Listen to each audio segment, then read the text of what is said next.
A huge dream match challenge has been set for Forbidden Door. Also, lots of stuff to talk about at the recent Ring of Honor tapings, including new authority figures, a return, and a debut. And finally, an AEW star has teased their long-awaited return on this week's Rampage. More on that in this video. Hello everybody, we are back again for the Monday morning news. The big news comes from yesterday's New Japan Dominion show.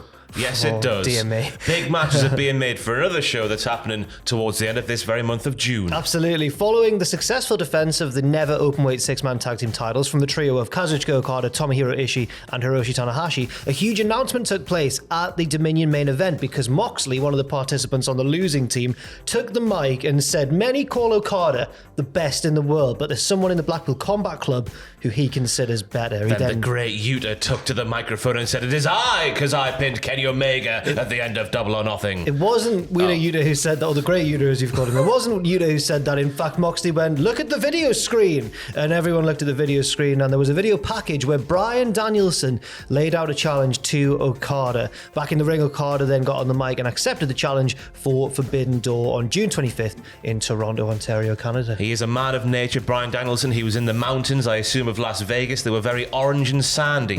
He was mountaineering, and he was also challenging people for wrestling matches. Is there anything that man can't do? There was a video a while ago we did now where three of us tried to impress you with our best booking ideas for AEW, and I pitched this. And you chose me as the winner. There you go. That shows that Cultaholic is the best. You described it as a meaty burger with a lot of spice on it. Oh, wow. Oh, yeah. That one. Yeah. That takes me back. Yeah, that's the main reason this was obviously booked. Tony Khan's a massive fan of Cultaholic. He saw that video and thought, I'll put that on my Forbidden Door show on June the 25th in Toronto, Canada. Absolutely. Speaking of Tony Khan, lots of stuff's been going down. It's worth mentioning that there are spoilers for the Ring of Honor tapings, but nothing that will spoil any of the match results. However, there was a lot of stuff going on at the Ring of Honor tapings. We had a return.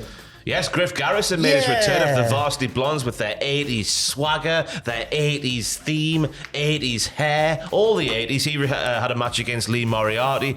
Just in case you're wondering, Garrison suffered an undisclosed injury that led him to undergo surgery in December of last year and hasn't been seen on AEW TV since October of last year. You know what? Though he never got really given that much to do, but I always quite enjoyed Griff Garrison. You know who he reminds me of? Go on. A young Edge. Wow. Go back to 98, the long, gangly body that hasn't quite filled out yet. Once he fills out, I feel like grandma now. I bet if we Once his face fills out, he'd be absolutely huge. I bet he's in really, really good shape. But, you know, comparatively to other members of the roster, once he fills out, he'll be a good boy. He seemed to be the one in the Varsity Blondes or the Varsity Athletes. Oh, no, the Varsity Blondes. He seemed to be the one out of him and Brian Pillman Jr. who would get the hot tag and run wild. Yeah, and then not make a tit of himself in the media or something like that, like the other one. Like certain members of the Varsity Blondes have done. Elsewhere, we saw a WWE Hall of Famer's daughter debut at the TV tapings as well. That was Roddy Piper's daughter, Teal Piper. Now, I thought that name sounded familiar, and you've revealed to me why. Yeah, she's had 2 matches in AEW. She was involved in a Casino Battle Royal back in August of 2019, which was won by Nyla Rose.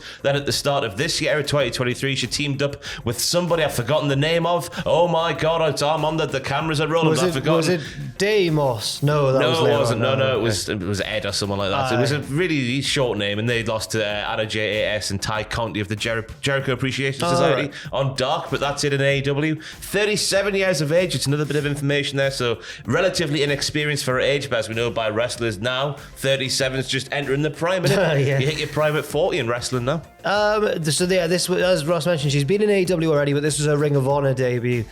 She faced Diamante, and earlier at the event, she accompanied Deimos, who I mentioned just before because I saw their name on the thing, and I thought maybe it's them, I'll throw it out. She accompanied them to the ring. He was having a match against Nick Comoroto. I hope he lost. You hope he lost? I hope Nick Comoroto gets a good old push. You don't get wrestlers like him these days, do you? There's a lot of people in AEW because it's got such a huge, and Ring of Honor, under the Tony Khan umbrella, who, there's so many wrestlers there that you just kind of, you don't remember some of them who are just like Nick Comoroto, who you think, oh wow, they look amazing. He went for a shocking gimmick change, didn't he? He went from like just big brute that could have been inserted into late 80s WWF into Happy Corbin-esque smoking tracksuit wearing man. I know. I like Bear Country as well whenever they pop up, but it's so few and far between these days. Maybe that's the reason for all these new shows cropping up. Yeah, get them all TV time. And also, Tony Khan himself appeared at the tapings as well, announcing 2 new authority figures for the brand.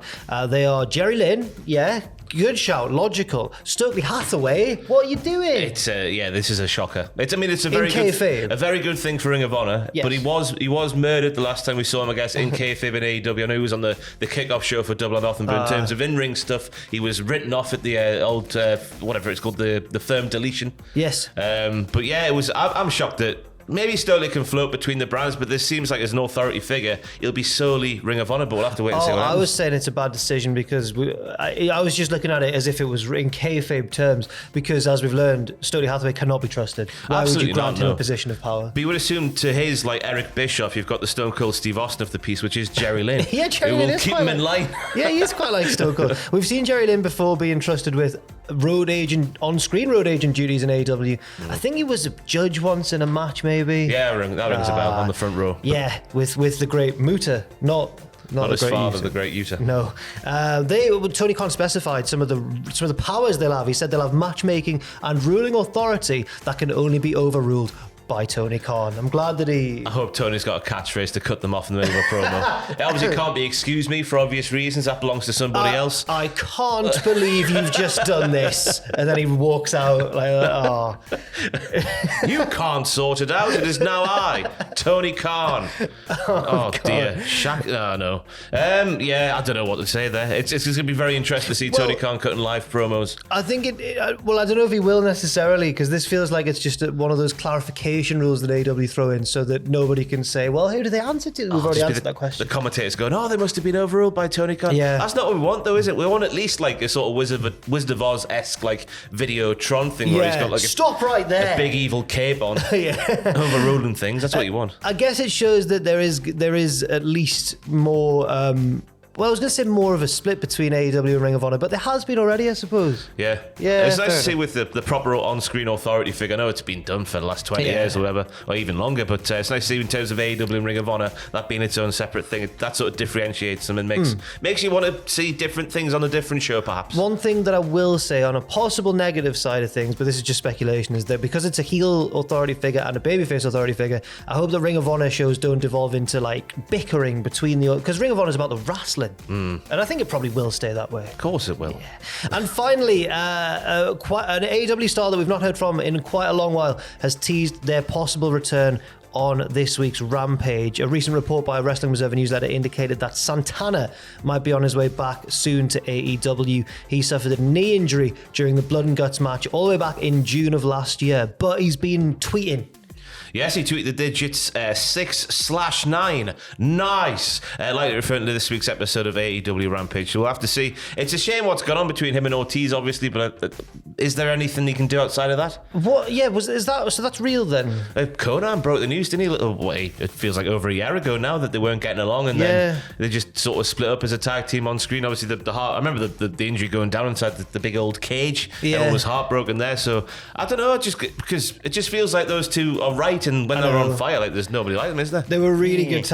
Well, Ortiz was always the crazy one, but I guess Santana's the slightly more serious one. You could maybe see him branch out in a singles way. Mike Santana, to give him his, I don't know if it's his shoot name, but people used to call him Mike, didn't they? Did they? Mike Santana. I did a little burp there, and I'm really worried that it's sorry everyone if that's looking forward to Santana coming back if that is indeed true, and we'll have to wait and see what happens there. Do you think he'll just be a singles run?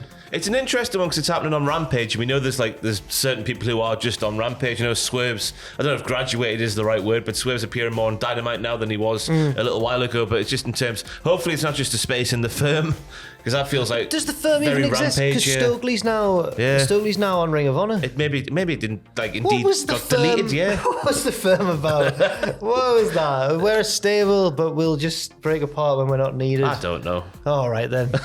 Thanks very much for watching this news video. Do leave your thoughts and opinions in the comment section down below, and we'll be back later on today with more wrestling news as well. I've been Jack. This has been Ross, and we'll see you very soon.